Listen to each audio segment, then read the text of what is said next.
Algebra 2, Unit 8, Lesson 3, Logarithms and Logarithmic Functions. In this lesson, we want to evaluate what's called a logarithm by writing as powers and using a calculator, switch between logarithmic and exponential functions using the fact that they're inverses, and then graph logarithmic functions and use properties of logarithms to write expressions. So logarithms to the base b of a positive number, the log to the base b of y is equal to x, is true only if y is equal to b to the power x. So each logarithmic equation has a related exponential expression.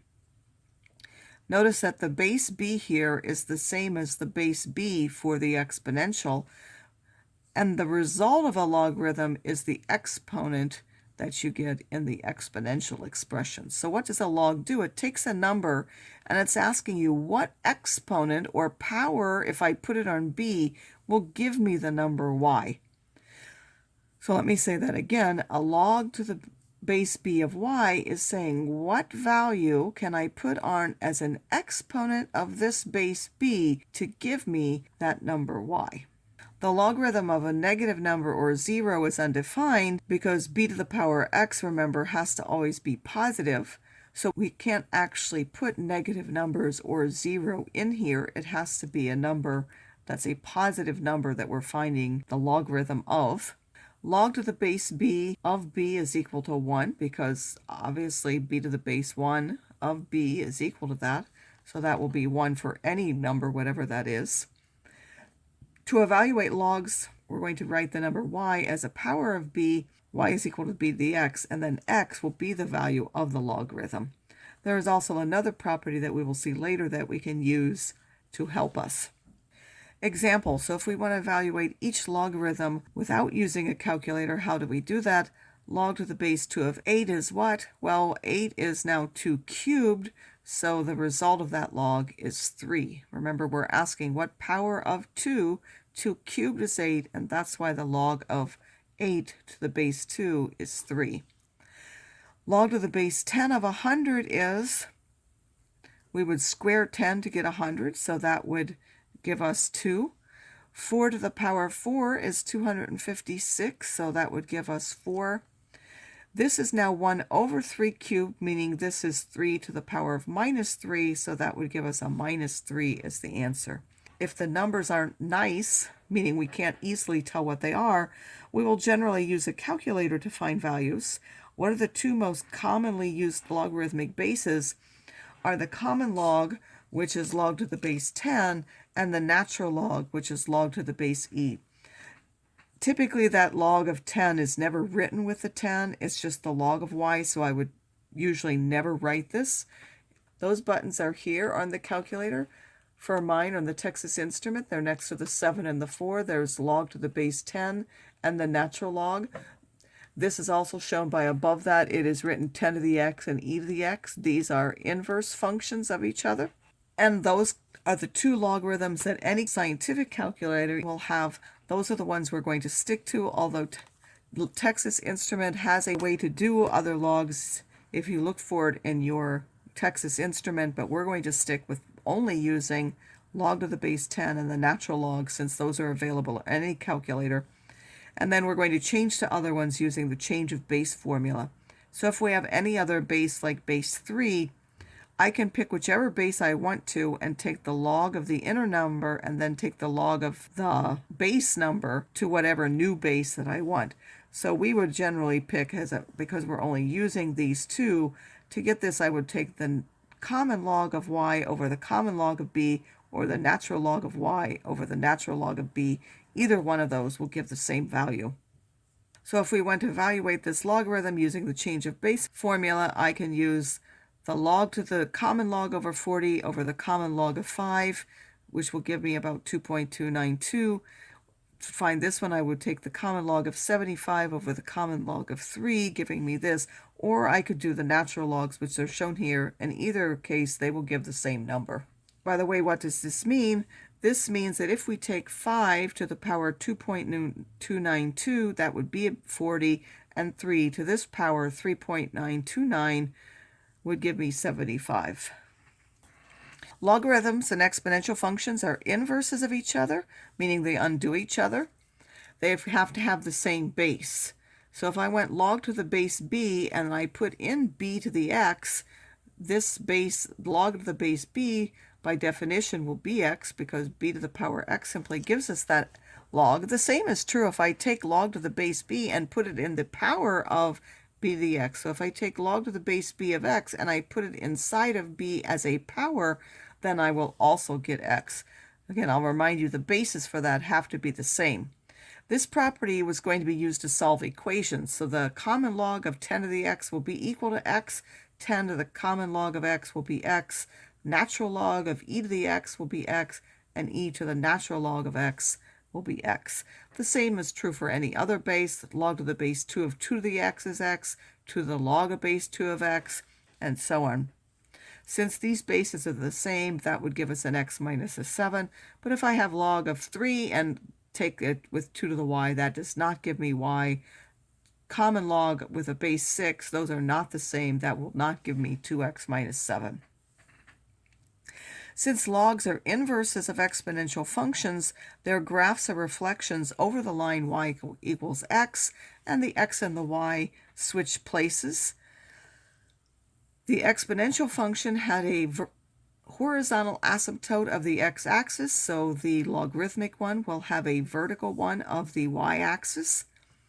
This one had a range of x's being bigger than 0. That's for the domain of the logarithmic function. This one had a domain of all reals. That will be the range of all reals for the logarithmic function, since the exponents can be any real number that you get out of a logarithmic function.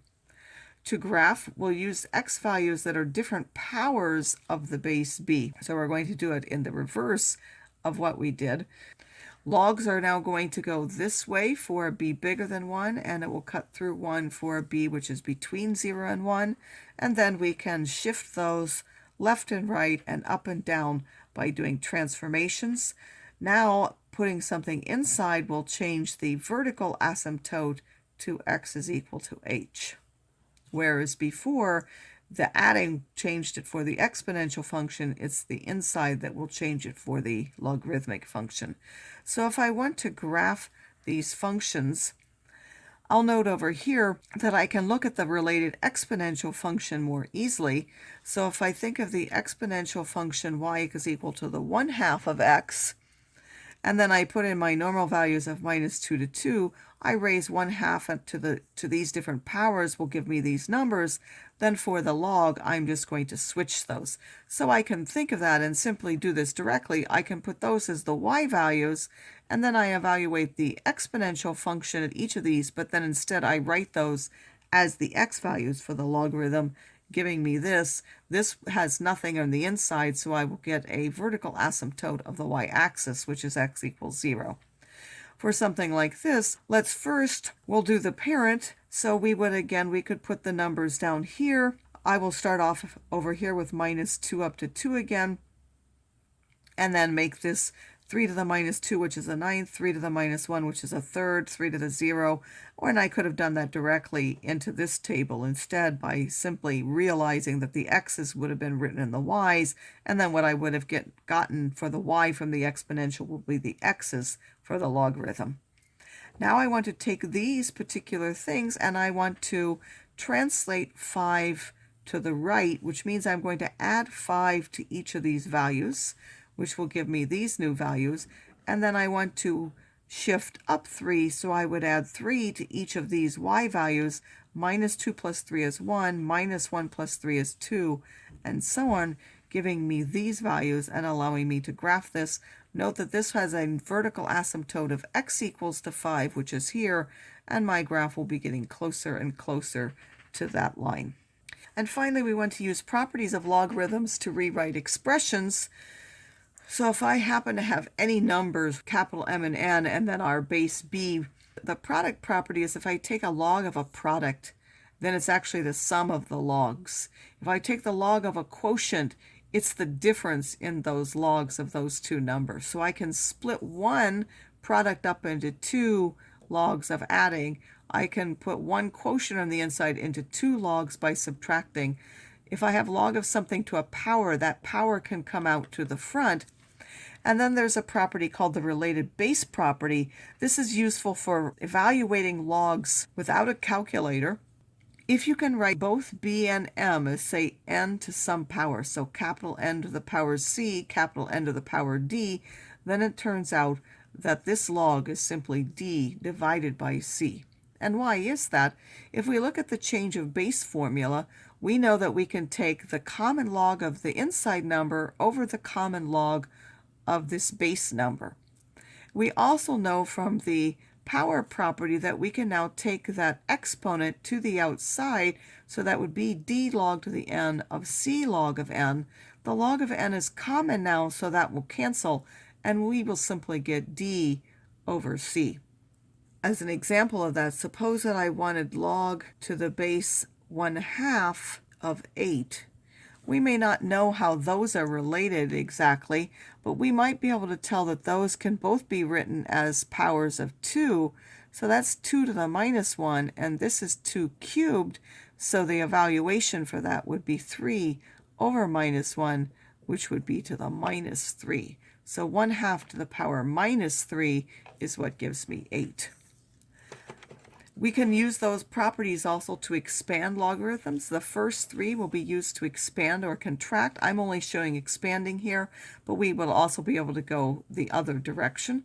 So if I have log to the base 3 of this expression, I know that these are multiplied, so I can now split that up into the sum of those individual log parts. And then these powers can come out to the front. I have also taken the fact that log to the base 3 of 3 is simply 1 and evaluated that.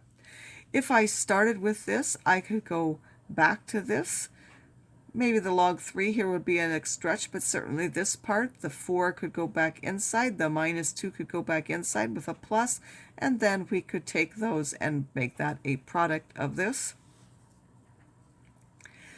If we have this one, log of a squared b cubed over c to the 4th, we will split that up. The 2 on the top are multiplied, so they will be added. This one is divided, so it will end up being subtracted. And then the powers can come out to the front. You may be able eventually to go straight from here to here without doing this in-between step. If you can, that's fine. If you can't, that's fine as well.